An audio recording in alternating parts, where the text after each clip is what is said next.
One banana, one joke. The class laughed except him. Jaylen didn't fight back. He just stood still and quietly gathered every piece of evidence that would shake the system, like the video subscribed to the channel, because some battles begin in silence, but end in real change. The first shout didn't come from Jaylen. It came from the next table over, like a cue in a rehearsed scene. Jaylen had just stepped into the cafeteria, barely set his tray down, when Chase, one of the biggest sophomores in school, jumped out from the center table. In his hands, 2 peeled bananas gleaming under the harsh fluorescent lights. "Yo, Jay, breakfast time," Chase yelled, dragging out the words like a game show host. Before Jaylen could process what was happening, Chase began dancing, swinging the bananas like props, hopping side to side, doing an exaggerated monkey dance. Laughter erupted. Loudfare, one girl at the next table, nearly spilled her soda from laughing. A group in the back chanted, "Do it again, monkey round 2." Jaylen stood still. He didn't know where to look. Everywhere were eyes watching, laughing, filming, or worse, pretending not to see. Chase didn't stop. He pounded his chest, screeched and waved a banana right up in Jaylen's face, shouting, "Take your breakfast." Jungle King Jaylen didn't cry, but he couldn't breathe. His heart beat so hard it felt like it was trying to break out of his chest, not from fear, but from a humiliation so sharp it felt like burning. A teacher passed by, saw it, looked away. A cafeteria monitor in the corner didn't even glance up from their phone. No one stepped in, no one said enough. A live stream started from the right corner of the room. Caption read, "Banana Boy versus Jungle Prince." Jaylen turned to leave. His legs didn't move. He wasn't frozen by fear. He was frozen by all of it, the noise, the eyes, the ugly truth. Eventually, he slipped past Chase, who now posed like a star, finishing a sold-out show, and walked straight out. The laughter behind him didn't stop, but inside Jaylen's head, everything had gone silent. At home, he peeled off his damp hoodie. His phone buzzed, a text from an unknown number. "You good, bro? Just jokes. Don't take it so hard, LOL." He didn't reply.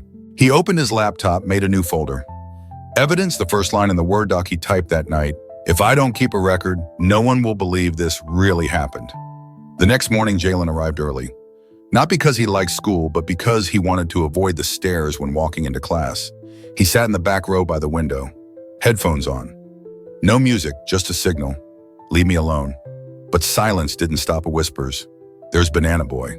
They remixed the clip into a TikTok bet. If he snaps back, he's the one getting suspended. Jaylen didn't flinch. He stared straight ahead, but he heard every word. He'd started documenting things, not to expose anyone, just to remember, to miss nothing. During break, he went to the library, one of the few places no one laughed out loud, sat at the corner table, opened his laptop, began saving screenshots, chats, voice notes, clips from overheard conversations. Carefully labeled Day 2, cafeteria site comments, audio demo, MP3, Snapchat, thread, Chase/Jan 12 ohm, PNG. No one noticed. No one thought he'd bother. They assumed he'd fold. Forget that afternoon in history class, the teacher brought up racism in 19th century America. A student in the middle row snorted. "No need for examples. We've got a 2024 live version from this morning." The class laughed. The teacher didn't, but he didn't stop it either. Jaylen held his pen. Didn't write lecture notes. Instead, he scribbled in the margin of his notebook, "The silence of adults louder than any laugh." At the end of the day, he found a folded piece of paper in his desk. No name, no signature, just one sentence scribbled in thick marker. "You deserved it. We haven't even started." He didn't freeze, didn't crumple it. He took a photo, filed it under a new folder. Threats Hosh unidentified. That night, he didn't tell his mom, didn't post online. He just sat in front of his screen, replaying, sorting, saving. Not to relive it, but to make sure no one could later say, "It wasn't that bad. It didn't really happen." Before bed, he typed one final line into his notes. "I don't have backup, but I have memory, and mine's sharp." By day 3, Jaylen no longer felt like the new kid. He felt like a misplaced object, visible out of place but carefully ignored. In English class, his chair had been pulled away from the desk. On the surface, a red ink scrawl. "Stay in the jungle." Jaylen didn't flinch. He took a photo, pulled the chair back, sat down like nothing happened. The teacher walked in. Her eyes swept past his desk. Saw it, didn't ask, didn't stop. "Just started class," Jaylen typed into his file. "Adults see, but they don't step in. Maybe because they can't. Maybe because they won't. During the lesson, the boys at the next table started a new game. Every time Jaylen mispronounced a word, they'd play monkey sounds from a phone app. Chest thumps, screeches. One kid, then another. Soon the whole row joined. Jaylen didn't speak, but this time he looked up, right at the ringleader. Not with anger, with something colder, steadier. He hit record later in civics class. The teacher asked, "Has anyone ever felt dismissed for something beyond their control?" Silence. Then a boy raised his hand. "Yeah, for my accent. But at least no one calls me a monkey." A laughter. Jaylen didn't laugh. The teacher looked his way, paused, looked away, moved on. Jaylen typed another line. A joke stays a joke until it makes someone want to disappear after school. A message hit Jaylen's inbox from the school's anonymous student chat app. "Heard you like taking notes, add this." "No one's on your side." He didn't react, just saved it. Screenshot, timestamp, new file. That night, Jaylen opened the school map, marked every hallway with cameras, every blind spot, every corner where jokes usually happen. Not to hide, to be ready. He didn't know when he'd respond, but he knew one thing. Every detail he collected was becoming part of a perfect counterattack Friday. The cafeteria was packed. The school's monthly lunch jam was in full swing. Kids took turns on the mic, singing, joking, trying to go viral. Jaylen wasn't part of it. He sat at the last table trying to eat fast and disappear. But Chase had other plans. He stood center stage with a mic in hand, shouting into the speakers like it was his personal stand-up show. "Since we got ourselves a new friend straight from the Amazon," he said, "I brought a little gift." Laughter burst across the tables. Jaylen looked up, a half-eaten sandwich in his hand. Chase stepped down, not alone. Two others followed, each holding, two peeled bananas, no build-up, no warning. Chase marched up, extended the bananas like an offering, and without hesitation, broke into a wild, screeching monkey dance. Arms flailing, feet stomping, eyes rolling back like a circus act, one kid recorded. Another dropped in a beat from their phone. The cafeteria exploded with noise. Jaylen didn't move. He sat there, eyes wide, not from shock, but because none of this was surprising. It was just louder now. Meaner public. Chase finished the dance, leaned in close, grinning wide, not laughing. "Come on, banana boy. That was top-tier material." Jaylen set his sandwich down. He stood up. Not fast, not slow. He walked past Chase, not dodging, not backing away like walking through a talking statue.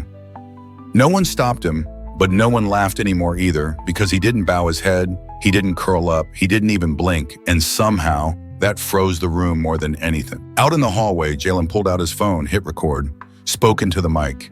Day 5, public humiliation. Most of the school saw it, but this time I didn't stay seated. I stood. No yelling, no fists, I just stood. That night, Jaylen made a call on FaceTime. The screen lit up with a familiar face, dim light, tight curls, heavy chain. His uncle, the one the South knew as a legend. D-Max stared right back at him. "They still messing with you," Jaylen nodded. Said nothing. D-Max paused, then picked up another phone. "Send me the date of the next big game at your school. If you ain't tall enough yet for them to see you, I'll stand next to you. Let's see if they can ignore both of us." Jaylen hesitated. "I don't need to be famous." Uncle D-Max half smiled, pained proud. "I ain't coming to make you famous, I'm coming, so they don't get to act like you're invisible anymore." Day 6. Everything looked the same, bells ringing, crowded hallways, casual laughter. But inside Jaylen's head it was quiet. Cold, not fear, just preparation. Chase was still the ringmaster. Every time Jaylen walked by, he'd whistle or smirk and say things like, "Careful now, no bananas today." His friends didn't laugh as loud anymore, but it was enough to press in gym class. Jaylen got paired with the leftovers, the kids no one wanted, and of course by chance he got matched up with Chase for the sparring drill. "Well damn," Chase whispered, grinning. "Guess I'm facing the king of the jungle today." He pressed Jaylen's shoulders harder than needed. The coach glanced over, said nothing. Another student snapped a pic and later posted, "Some monkeys learn to box, no tag." But everyone knew Jaylen didn't react, but he saw it, saved it, new file. POW incident day 6, JPG. In computer class, a new game spread. Whenever Jaylen raised his hand to speak, a group would press keyboard shortcuts that triggered sound effects, Knox fake laughter. Nothing said out loud, but everyone knew the cue. The teacher glanced at Jaylen. Didn't ask, just kept teaching. Jaylen stopped raising his hand. He logged every moment, not just to defend himself anymore, but to document the pattern. Every laugh, every anonymous ping, every adult who looked away, a full system quietly stitched together. That night while reviewing audio logs, Jaylen's phone buzzed. A text from DMAX, security list submitted, games next weekend. I'll be there. Don't need to announce it, Jaylen hesitated. Then typed, I don't want people thinking I'm hiding behind you. 5 seconds later, DMAX replied, they need to see you. Didn't walk in here alone, they need to look up. I'm just standing beside you. I don't have to speak. Jaylen closed his phone, no smile, no deep breath, but he knew this wasn't a one kid against the school thing anymore. This was a countdown. And soon every eye that's been looking away would have to look straight at him. Day 7, when Jaylen walked into biology class, his seat had been rearranged to place him against the far wall, away from the rest of the groups. On his desk, written in black marker, reserved for the special species. Jaylen didn't scrub it off, didn't flinch. He opened his laptop, snapped a photo, saved it as bio class marker, day 7, JPG. The lesson started. But Jaylen wasn't watching the board. He was watching the people. One student, Andy, who'd never been part of Chase's group, looked at the writing. He didn't laugh, didn't smile, just stared. Then lowered his head when the bell rang. Andy slipped Jaylen a folded note. No name, no explanation. Just one line, I didn't stop them. But it's not funny anymore, Jaylen didn't respond. But for the first time, he didn't feel completely alone. At lunch, Chase strolled by and clapped a hand on Jaylen's shoulder like an old buddy. Yo, big school play coming up. You should audition. I got a role just for you, rapping chimpanzee with bars. This time his friends didn't erupt. Some avoided eye contact, some stared at their phones. No one said good one, no one clapped. Jaylen nodded, not because he agreed, but because he understood. Chase didn't wait for answers. He waited for people to bow. And today Jaylen didn't. After school, while heading to the bus stop, a girl, Maddie, stopped him. I didn't know they did all that yesterday. If I had, I would have. Jaylen looked at her. Not harsh, just steady. You think they only do that to me? Maddie paused, then dropped her eyes. Probably not. Jaylen walked away. Didn't say another word, but a sentence stamped itself into his memory. When people start to feel ashamed of their silence, that's when the truth begins slipping through the cracks. That night, DMAX sent a short message. I'm not showing up to protect you. I'm showing up so they understand if they want to humiliate someone like you, they'll have to do it in front of someone like me, Jaylen replied. And if they won't do it in front of you, maybe they never believed it was right to begin with. Monday, first period, was biology lab. Jaylen was paired with 3 others, all of them regulars in the Banana Boy livestream crowd. No one protested the grouping. No one laughed, but everyone understood exactly who was meant to sit where. Throughout the class, they didn't assign him any tasks. When it was time to handle samples, one of them nudged a test tube toward him. Here, you hold it. No one wants your germs. Jaylen was wearing gloves. They all were. He didn't respond. He took the tube carefully with both hands, recorded the temperature, the time, and mentally logged their names, their faces, their words. Walking out of the room, a notification popped up from the school's anonymous messaging system. Tell your rapper uncle to be ready. We've got a welcome gift lined up for the big game. Jaylen took a screenshot, no shake in his hand. He had already started a spreadsheet, rows labeled by time, location, content, attached visuals, folder name, countdown. Before exposure, XLSX. In the next class, the teacher assigned group work. Jaylen sat alone. No invites, no eye contact. But this time something changed.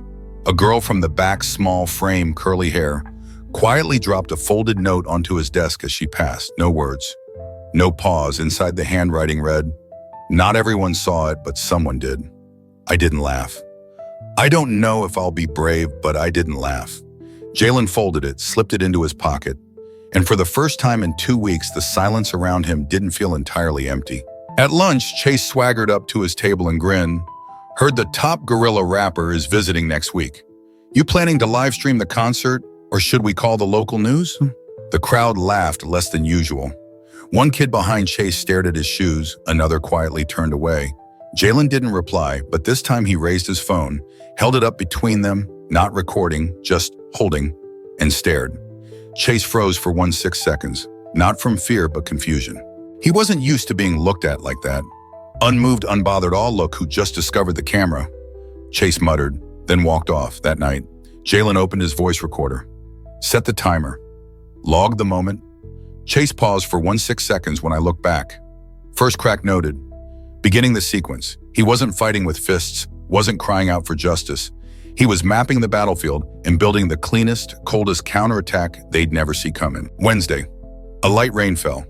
The campus was streaked with dull gray puddles.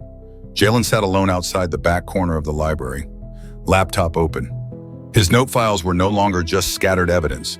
They were now systemized, organized, compiled under one folder. Pattern, proof, pack, zip. Every item marked with dates, screenshots, descriptions, peer reactions. But most importantly, he cataloged the silence after every incident. Because Jaylen had learned it wasn't the laughs that hurt most. It was the way no one ever said a word. In PE class, Chase took the front seat and started bragging. We're dropping a TikTok remix at the game, full rapping monkey routine right on the field. Might tag DMAXX too. Laughter followed, but it was thinner this time. Not because people disagreed, but because they could feel this joke had finally reached a line no one wanted their name tied to. After school, Jaylen walked to the library, opened his inbox, typed an email. Recipients: the principal, his teachers, and the student support team. Subject: regarding the upcoming football game and my place in school dialogue. No accusations, no rant. He simply attached the zip file and wrote one sentence. If anyone's wondering why I didn't speak sooner, this is why I'll be at the game, not to stand out, but to make sure I don't get buried again. An hour later, the library began to hum. Not everyone had access to the email, but the story had spread. Jaylen sent proof, directly to the top. People didn't call him Banana Boy anymore. In fact, they stopped calling him anything. They started calling each other quiet. That night, D-Max called. You sure about this? Jaylen's voice was steady. No one's ever sure, but if I don't show up now, I'll always be just a joke that happened in their mouths. DMAXX nodded through the screen. I'll stand next to you, not in front, not to block, just to stand there. Jaylen stared at the darkening screen, opened his folder, renamed the final file Stage Reversal Day. Under the notes section, he typed one line. I wasn't born to react. I was born to make them rewrite the rules. Saturday afternoon, the school stadium buzzed like a festival. The big game season finals had everyone out, students everywhere, parents with folding chairs, cheer squads in full colors, the student media team setting up cameras near midfield. Jaylen arrived early, a lone black jacket, hood low, earbuds in, but his eyes were wide open, absorbing everything. Not to enjoy it, to clock the timing. Chase stood at center bleachers flanked by the usuals. He wore shades, grinned wide, carried a mini speaker blasting trap beats. Everyone in his circle knew the plan. At halftime, when the student MC kicks off the entertainment moment, they'll pull Jaylen into the spotlight. Lights, mic, and boom, our remix of Monkey Rap drops. Been editing it all week, Jaylen knew. He'd gotten the anonymous texts, heard the whispers in the hallway, logged the threats, labeled the footage, but today he didn't carry evidence, only a small hard drive in his jacket pocket and a calm he didn't know had grown inside him. 15 minutes before kickoff, while students were still finding their seats, a black SUV rolled quietly into the back lot. No one noticed at first, until the door opened and out stepped a suited bodyguard. Then another figure, tall, solid chains glinting under the cloudy light. D-Max, no introduction needed. No name tag. The whole stadium paused. 3 seconds of stunned silence. A few kids stood. Phones came out. Jaylen didn't walk toward him. He stayed in his seat near the edge of the bleachers, but their eyes met. That was enough. DMAXX didn't speak, didn't smile. He walked straight to the stands, took a place beside Jaylen. Arms folded, his hoodie read in bold print, respect isn't given. It's retraced, Chase noticed. He frowned, his crew started fidgeting. One leaned in. Yo, are we still doing the thing? Chase nodded, voice lower. Yeah, we're good. But for the first time, no one laughed, no one high-fived. His words fell flat. Jaylen said nothing, but for the first time, he wasn't alone. And no one dared call him Banana Boy, at least not out loud. Halftime, the student MC's voice boomed over the loudspeakers. Now for a special performance from our 10th grade creative media club. A little surprise to keep the energy up. The crowd leaned in, expecting a dance routine, maybe a funny song. Instead, Chase strutted onto the field. Mic in hand, puffy jacket, sunglasses. Grinning like he'd just won a Grammy, he carried a small Bluetooth speaker, pressed play, and the beat dropped. Monkey screeches, chest thumping, bass-heavy trap drums. "This one's for our jungle brother," he yelled, then launched into it, the full monkey dance. 2 fake bananas in hand, middle of the field in front of the whole school, a few snickers from his crew. But then the laughter died fast. Parents glanced at each other. A few students shifted uncomfortably. One teacher stood and walked toward the sound booth. Jaylen didn't move. He sat still. D-Max didn't blink. Arms folded. Eyes fixed on the field. No one stopped Chase. No one shouted him down. But no one clapped either. What was supposed to be funny cracked. A senior filming the whole thing whispered into her phone, "This is so messed up." Livestream comments rolled in. "UTF, is this racist period? Why is the school allowing this?" Chase kept going, but his feet faltered. He glanced up. No more laughs, just eyes watching. A parent stood and yelled, "Cut that music now, too late." 5 camera angles were already rolling. No one would be able to say it was just a joke, not anymore. Jaylen turned toward D-Max. Didn't speak, but D-Max nodded slowly like he'd seen this movie before, too many times, and it always ended the same way. The joke faded. The crowd got quiet, and the truth stood there unshakable. When Chase finished his routine, the stadium was silent. He bowed. No applause. A teacher walked out, took the mic from his hand, didn't say a word. Chase turned to look at his friends, but all of them were either staring at the ground or turning away. Jaylen rose, stepped down the bleachers, not fast, but steady. He didn't shout, he didn't cry. He walked. And everyone watched because the boy they tried to break was now walking across their silence. After the performance, no one said a word. The stadium felt like it had lost all sound. The student MC fumbled with the mic, stammered a few lines at transition, and rushed through the rest of the program. But even as the game resumed, the crowd's attention wasn't on the field anymore. It had shifted to the bleachers, to Jaylen and D-Max sitting in silence. No one asked for selfies. No one cheered, but no one could pretend they weren't there. The game played on. A goal was scored. The cheer team danced, but the buzz was gone. Everyone knew it wasn't the game people would remember. They'd remember a student standing up. Not yelling, not crying, just standing. And somehow that was enough to silence a whole stadium after the match. As the crowd trickled out, Jaylen remained seated. A senior walking past slipped a folded note onto the bench beside him. It read, "I was one of the first to share the clip. Now I feel sick about it." Jaylen folded the paper, put it in his pocket. D-Max nodded. They didn't speak that night. A video clip of Chase's performance surfaced online again. But this time it wasn't posted by his friends. It was raw. No remixed audio, no filters, just Chase dancing to the sound of his own fading joke and a stadium growing colder by the second. The comments came fast. "This is painful to watch. He just stood there and we all let it happen. Why didn't anyone say something?" Within 6 hours, the video had 50,000 plus views on the school's internal feed. No official statement. The school's media team took down the original. But it was too late. Silence wasn't called order anymore. It was being named for what it was, complicity. The next morning, Jaylen walked into class. No one spoke to him, but his desk wasn't pushed back. No papers stuck to his locker. And when the teacher called roll, she said his name clearly without rushing past it. Like every other day, Jaylen nodded. Didn't say here, but everyone knew he was, and no one pretended he hadn't been Monday. When Jaylen walked into the library, something felt different. Not because anyone said anything, but because the silence had changed. It wasn't a wall anymore. It was a space people were trying clumsily to fill with awareness. A younger student passed him and nodded barely. A girl who had once reposted the mocking story looked his way, then looked down. Not to avoid, but because she knew she hadn't earned the words to apologize. At least not yet. Jaylen sat in his usual spot, opened his laptop, clicked into pattern-proof pack. He didn't need to update it. It was complete, not to submit, but to remind himself it happened. He wasn't crazy for being hurt. A teacher walked past, gently rested a hand on Jaylen's shoulder. Said nothing, but the look said, "I know, and I see you at lunch near the backfield." Chase's crew sat scattered. No loud jokes, no new pranks, just a group of kids who knew this time they couldn't laugh it off. Chase was absent. Rumors said he'd been pulled from student activities, sitting in meetings with his parents and the counselor. Jaylen didn't care. He didn't need Chase to apologize. He didn't need him punished. He just needed one thing, and it had already begun.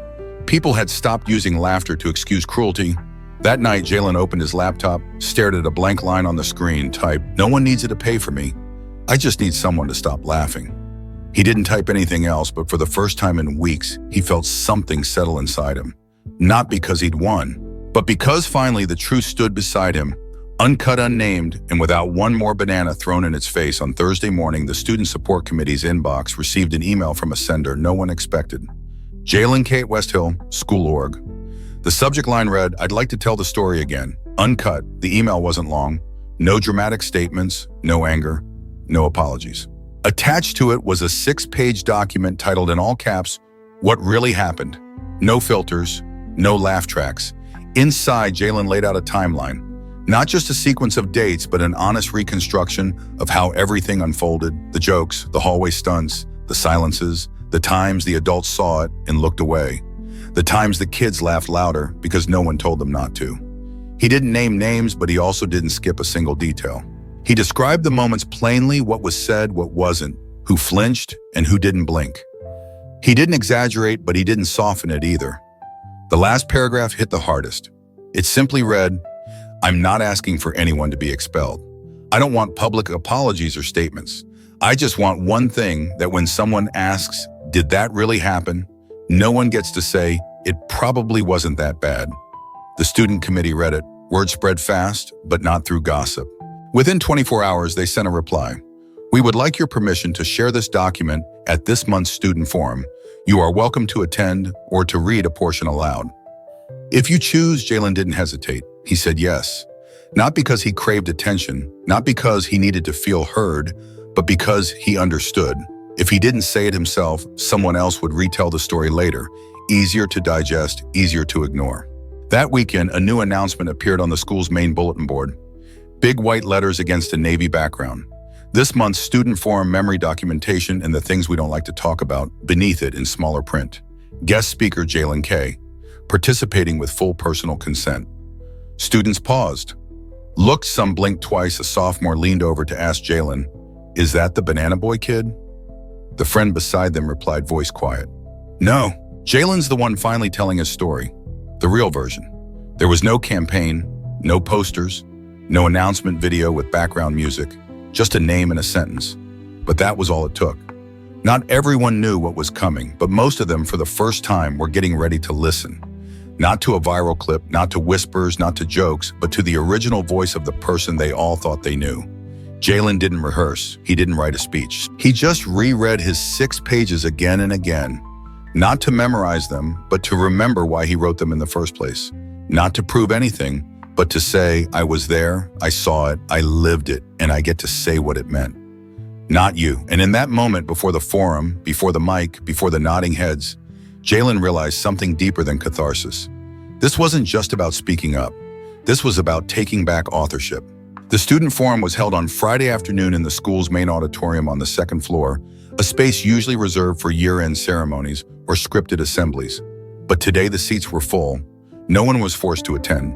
Yet everyone was there, not because they were curious, but because this time they knew the story wasn't going to be retold by someone else.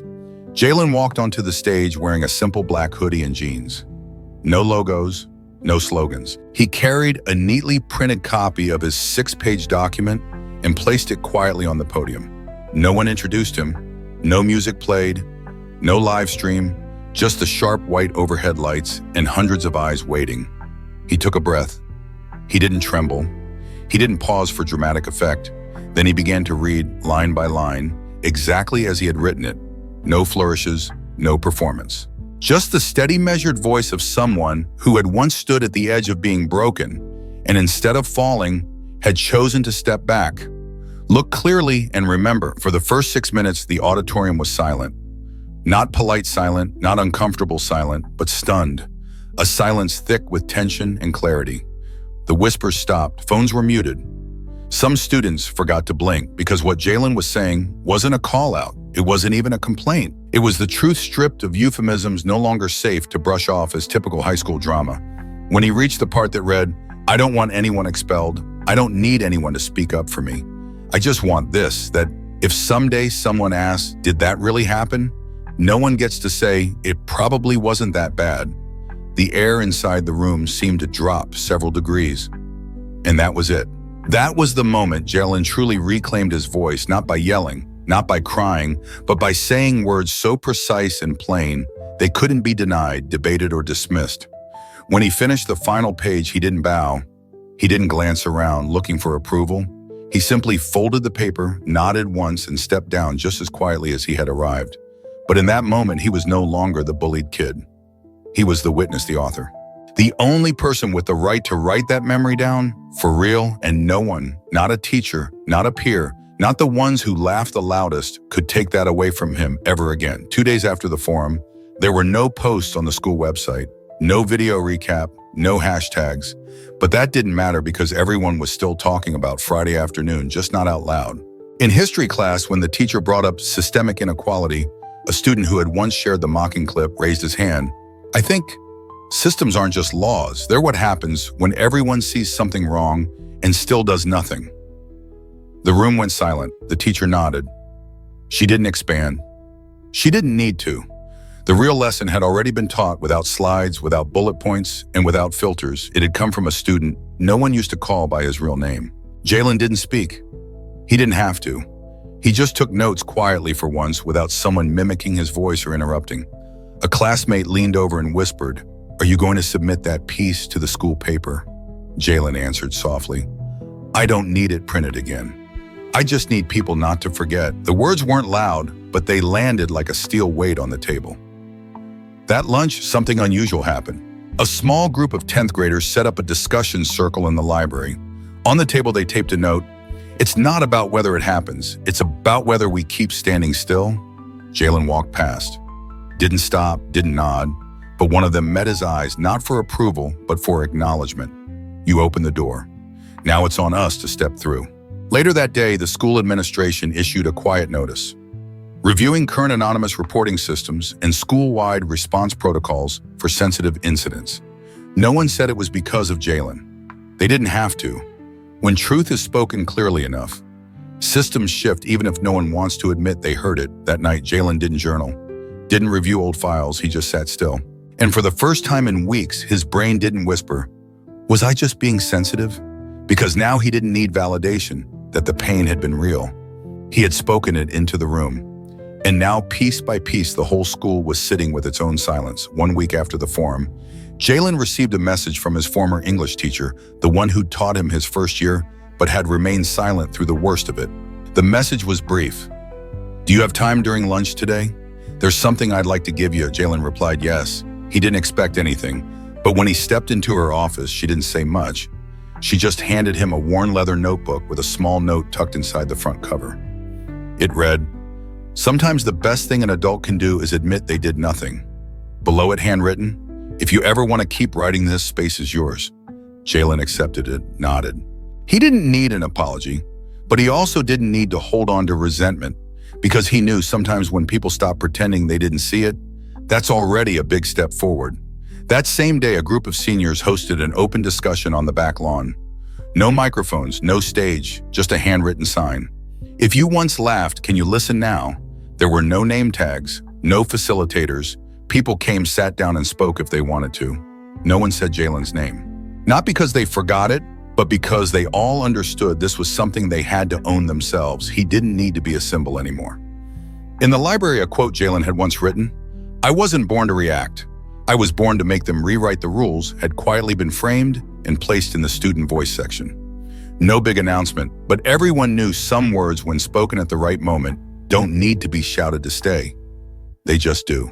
That night, Jaylen walked the campus one last time before winter break. The air was cold, the halls were quiet, and for once, no one looked at him. Not in pity, not in awe, just normal. And somehow that normalcy felt priceless. No photos, no comments under breath, no labels. But also, no one looked away. As he passed the library doors, he noticed someone had taped a note beneath his framed quote. It said, "Thank you for not waiting for someone else to tell your story." Jaylen smiled. Not wide, but real. January school reopened after winter break. The cold was sharper, the trees were bare, but the air in the courtyard didn't feel like it used to. Jaylen walked into class like any other student. No stares, no whispers. But in a few people's eyes, there lingered a quiet weight, the kind held by those who once looked away and now stayed silent, not to erase pain, but not to add to it. Jaylen no longer carried the folder of files in his bag. He didn't need it. Not because everything was perfect, but because he no longer lived in defense mode. He lived to learn, to write, to remember, but not to hide. In English class, the new teacher passed out the first writing prompt of the year. Describe a moment that made you realize you were no longer who you used to be. At first, Jaylen didn't know what to write. Then he began to type. I didn't change because someone saved me. I changed when I stopped waiting for someone else to do the right thing first. The essay didn't win any contest, but the teacher left a quiet note in red ink beneath it. The hardest sentence to write is the one where you don't explain your pain, you just let it exist. That afternoon, Jaylen sat in the library, not writing, just watching. A new student walked in, brown-skinned, curly-haired, wide-eyed. He sat alone in the far corner. Jaylen didn't approach, but as he walked past, he slipped a folded note onto the table. No name, no signature. Just one sentence. If you ever need someone who's felt out of place, I'm here. He didn't wait for a reply. Didn't need to be a hero, but Jaylen knew when someone has stood inside the storm and made it through their presence alone, can show others the way out. That night, he opened the notebook his old teacher had given him. He wrote the first line of the new year. I wasn't born to win. I was born to stay, not to endure. But to remind someone came through this before you, and you won't have to walk it alone. 2 weeks later, Jaylen was invited to join a small meeting with the school's peer support group, not as someone who needed guidance, but as someone who could offer perspective. At first, he hesitated. He wasn't a speaker, but when he arrived sitting in a quiet circle of 8 students, no name tags, no mics, he realized something. This wasn't about retelling what happened to him. It was about giving space for others to finally tell what had happened to them. A freshman cried as she shared how she'd been mocked for her skin and accent. Another admitted they once wished they could just disappear for a week so school would stop hurting. Jaylen didn't interrupt. He didn't offer quick comfort. He only said one sentence slowly. I'm not here to say the pain goes away. I'm here to prove it doesn't have to keep happening. After the session, one student handed him a folded note. I laughed during that field stunt, but I haven't slept right since. Thanks for not turning your back. Jaylen slipped the note into his pocket. Not to remember the pain, but to remind himself that silence, when timed right, can still be action. In art class, students were asked to draw a symbol of what you needed growing up. Jaylen didn't draw a house, he didn't draw a superhero. He sketched a wooden chair in the middle of an empty room. On the chair sat an open notebook. One sentence across the page. You can start here. The teacher didn't say anything, just marked the corner of his page special. Another student snapped a photo and made it their phone wallpaper. Not because the drawing was beautiful, but because it felt like a song, like someone had finally been there and stayed. That night, Jaylen wrote in his journal, maybe I never needed someone to speak for me. Maybe what I needed was a place to sit and be myself without being watched. And he realized the most meaningful thing he could leave behind wasn't advice, wasn't a legacy. It was calm and presence, and a seat left open for whoever came next. March arrived with the first whisper of spring. The school launched its student council elections for the upcoming year. Usually these events were filled with familiar faces, popular names, loud voices, kids who once ran Lunch Jam or emceed Spirit Week. But this year a new name was on the list. Sophia D., a quiet sophomore who had spent most of the first semester sitting silently in the back of the library. Jaylen saw her name and smiled, not because he'd coached her, not because he'd done anything for her, but because he knew sometimes all someone needs is to see that someone else stood up first. During her campaign's kickoff, Sophia didn't give a speech. She just stood in the courtyard next to a wooden easel. On it, she chalked a sentence by hand. We don't need promises. We need to be heard even when we don't know how to speak. Yet, students gathered. No one laughed, no one mocked. Some took photos, but no one added filters or captions. The language had changed, not because of rules, but because ever since Jaylen told his story, people knew some things aren't up for jokes anymore. In history class, the teacher gave a prompt. Rewrite a historical moment from the perspective of someone who's usually ignored. Jaylen didn't write about slavery or a war. He wrote about the football game from the point of view of a student holding the phone that recorded the mocking dance. He ended with this line, I didn't know I was wrong then, but I knew I wasn't the same after I looked into the eyes of someone I thought would never dare to look back. The piece was posted on the school's internal bulletin board, no name. But everyone knew, and they understood this wasn't Jaylen's story anymore, it was all of theirs. Evening, Jaylen walked past the hallway near the athletic field, the same place Chase had once done the monkey dance. There was a new board up now. A sign read, "Student Activity Zone." Every idea will be heard. No one will be mocked. No plaque. No historical marker. Just change. Jaylen paused. Not out of emotion, but because he understood real change isn't when people remember your name. It's when no one else has to survive what you did alone. June end of the school year. Final days before graduation. The heat was heavy. Cicadas buzzing, students talking loudly in packs like they always did, but something had shifted. In the hallways, in the classrooms, in the spaces where mockery and indifference used to echo, there was something new in the air. No one said it out loud, but everyone was holding on to something that one person once stood up to protect. Jaylen sat in the library's back corner where he had written his first entries in the evidence folder. On the table was his worn notebook, filled from cover to cover. Not just with pain, but with moments that came after someone who no longer laughed, the same someone who started asking, "Are you okay?" Someone who stood up and admitted, "We got it wrong." Before leaving the library, Jaylen peeled off a small square of paper and stuck it to the back cover of the student voice display binder. It read, "If you see something wrong, you're not crazy, and if you feel alone, you're not invisible." No one saw him do it. No one filmed it. But he knew someone would read it, and if just one person understood they didn't have to stay silent, then none of it had been for nothing. At graduation, Jaylen didn't give a speech. His name wasn't called for a special award, but as he walked down the aisle, hands reached out, quick handshakes, quiet glances. No words, but clear. They remembered, they didn't need to say it. As the music played, Jaylen walked through the school gates. He didn't look back, but he didn't erase it either. Because the place that once made him want to disappear was now the place he chose to walk out of, standing tall. That night, Jaylen wrote one last line in his journal. "I didn't walk away to forget. I walked so the next person would know there's a way through." And he closed the notebook, tucked it into his bag, and left. Not as someone escaping, but as someone who had lived it, survived it, and made room for someone else to take the stage next.